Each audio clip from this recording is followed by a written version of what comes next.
Salaamullaahi calaykum waraxmatullaahi tacaala wabarakaatu. Kulanti wacan oo wanaagsan daawadayaal kusoo dhowaada wararka caalamka iyo Soomaalida kuwoodii ugu dambeeyey. Qodobada warkeena aad ku daawan doontaan ayaa waxaa ka mid ah madaxweyne Farmaajo oo ku dhawaaqay go'aan ka nixiyey guud ahaanba mucaaradka. Ergeyga gaarka ah ee Midowga Afrika uu usoo magacaabaya Soomaaliya sharci ahaan ma qalad baa mise waa sax? Waan eegi doonaa xaaladda dalka anagoo ku saleynayna ergeygaas iyo waxa uu qaban doono. Golaha ammaanka oo mar kale hor istaagay qorshe ay waday dhawaanahanba Villa Soomaaliya.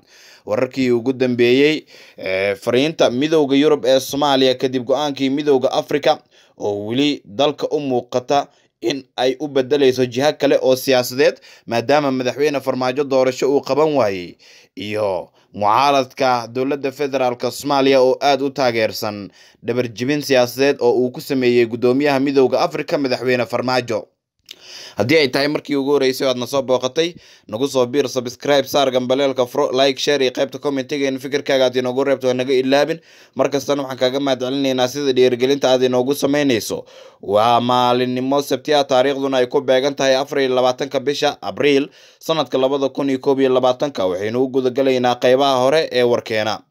aynu ku horeynaya madaxweyne Farmaajo ayaa qaatay mar kale go'aan ka nixiyey guud ahaanba mucaaradka dowladda federaalka Soomaaliya, isagoo sheegay in xafiiska uusan ka tagi doonin ilaa iyo doorasho ay dhacdo. madaxweynaha muddaxileedkiisa dhammaaday ee Soomaaliya Maxamed Cabdullaahi Farmaajo ayaa sheegay in xafiiska uu sii joogi doono ilaa iyo doorasho rasmi ah oo wadar oggol ah dalka ay ka dhacdo.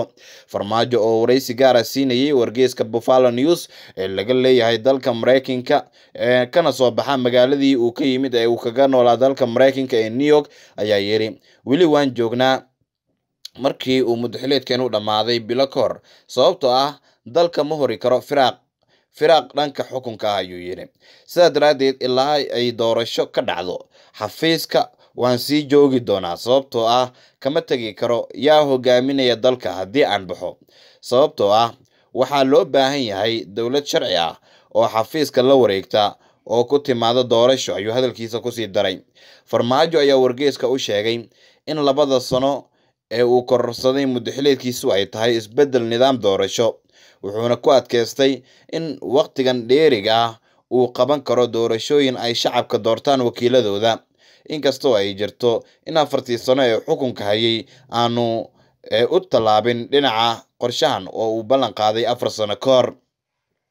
waxa uu sidoo kale ka jawaabay cambaareynta Mareykanka iyo Yurub ee dhanka muddo kororsiga. tan ma ahan muddo kororsi, tan waa isbedel nidaamka doorashada, waxayna u baahan tahay waqti in doorasho la qabto. dabcan doorashada dadban ma ahan doorasho, waa hannaan xulasho, sababtoo ah hogaamiyayaasha qabaa'ilka ayaa xulaya xubnaha baarlamaanka, kuwaas oo kadibna dooranaya madaxweynaha. tani ma ahan hannaan dimuqraadiyad ah, hase yeeshee doorasho qof iyo cod ah ayaa doorasho ah, taasi oo siinaysa muwaadinka xuquuq uu ku codeeyo. waxaan filaynay Mareykanka iyo Midowga Yurub in tani ay taageeri doonaan oo aysan diidi doonin, ayuu hadalkiisa sii raaciyay. Farmaajo oo xafiiska joogay 4 sano ayaa lagu eedeeyey in uu ku mashquulay waxyaabo aan u wanaagsanayn nidaamka dowladnimada sida la dagaalanka guud ahaanba maamul goboleedyada iyo dadka isaga fikir ahaan kasoo horjeeda, iyo in uu ku tuntay awoodda dowladnimada sida ay aaminsan yihiin dadka siyaasadiisa dhaliila. waxaa sidoo kale 4 sano ee ugu dambeysay aad u jiray in madaxweyne Farmaajo uu diyaarsanayo ciidamo xukunka uu awood ugu sii haysto, laakiin taasi aysan dhicin, iyadoo sidoo kale haatan Midowga Yurub iyo weliba Mareykanka ay isku dayayaan in ay dhaqaalaha ka jartaan madaxweyne Farmaajo maadaama ay u aqoonsan yihiin inuu yahay keligii taliya doonaya inuu qaribo Soomaaliya mar kale.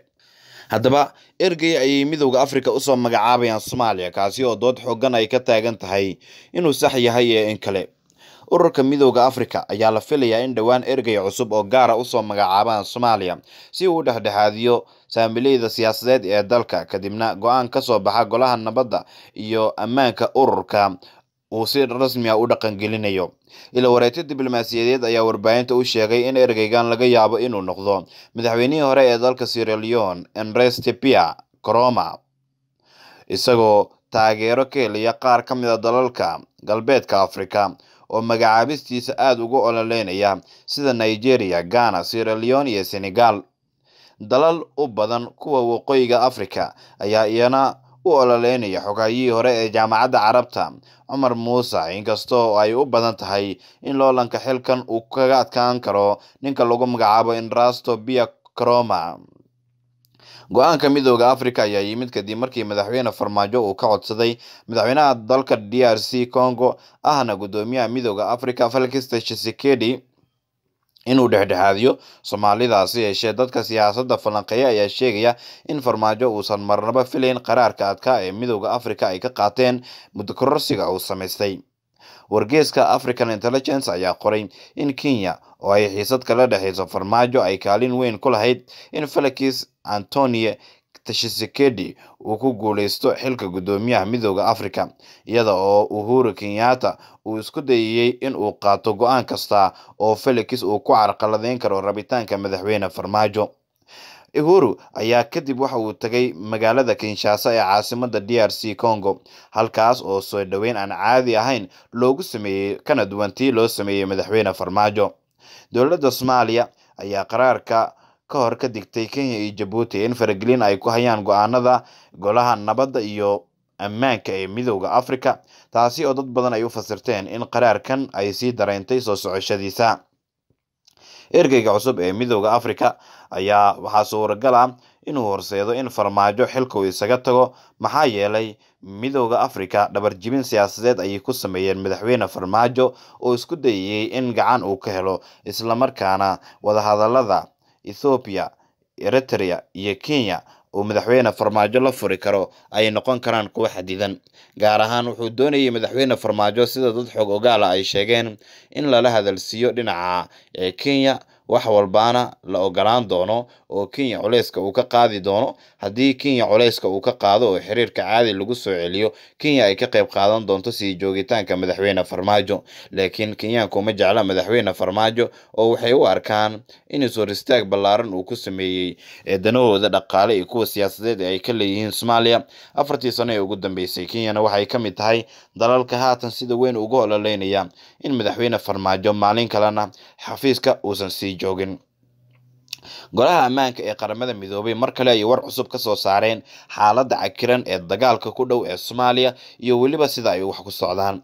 Xubnaha golaha ammaanka ee qaramada midoobay ayaa war-saxaafadeed ay soo saareen ku sheegay in ay si qoto dheer uga walaacsan yihiin ismariwaaga siyaasadeed iyo khilaafka u dhexeeya hogaamiyaasha Soomaalida ee ku aadan hanaanka doorashooyinka. Xubnaha golaha ammaanka ayaa sheegay in khilaafaadyada sii socda ee ku aadan hanaanka doorashada aysan baabi'inayn oo kaliya horumaradii dhibka laga maray, balse ay sidoo kale dareenka ka weecinayaan dhibaatooyinka joogtada ah oo ay ka mid yihiin daadadka, abaaraha, ayaxa, COVID-19 iyo la dagaalanka halista kooxda Al-Shabaab. Waxay sheegeen in heshiis laga gaaro doorashooyinka uu taageerayo fududeynta sii wadista horumarka Soomaaliya iyo shacabkeeda. Xubnaha golaha ammaanka waxay hoosta ka xariiqeen in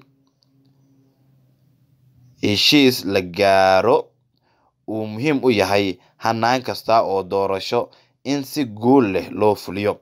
Waxay xuseen in heshiiskii 17 Sebtembar uu yahay aasaaska kaliya ee ay taageereen dowladda federaalka ee Soomaaliya iyo dhammaan dowlad goboleedyada ayaa lagu yiri bayaanka. Sidaas daraadeed, xubnaha golaha ammaanka waxay uga baaqayaan dhammaan dhinacyada Soomaalida inay iska diidaan rabshadaha, dibna u bilaabaan wadahadalada si degdeg ah, taasi oo meesha ka saaraysa in madaxweyne Farmaajo uu ku sii adkaysto in muddo 2 sano ah uu xafiiska sii joogo. Marka la eego xaaladda doorasho ee dalka iyo sida ay ku socoto, dad badan ayaa walaac gaar ah ka muujinaya in gacan ka hadal ay isku bedesho.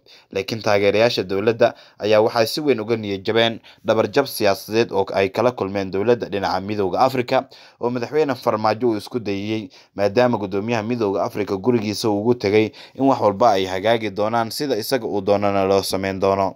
Taageerayaasha dowladda ayaa cambaareynaya Felix Tshisekedi oo ay sheegeen in uu si weyn isugu gaabiyay qorshihii uu ka lahaana uusan marnaba dareensin madaxweyne Farmaajo. Mucaaradka ayaa aad ula dhacsan Felix Tshisekedi iyo tallaabooyinka uu qaaday, iyagoo ku tilmaamay in Felix uu aad iyo aad ugu hiiliyey guud ahaanba xasiloonida Soomaaliya maadaama madaxweyne Farmaajo uu isku dayo in 2 sano oo dheeraada uu dalka sii xukumo isla markaana uu ku adkeysanayo in 2 sano ay yihiin 2 sano oo uu ku diyaarinayo doorasho uu sheegay qof iyo cod inay tahay oo shacabka Soomaaliyeed ay ka wada qayb gali doonaan.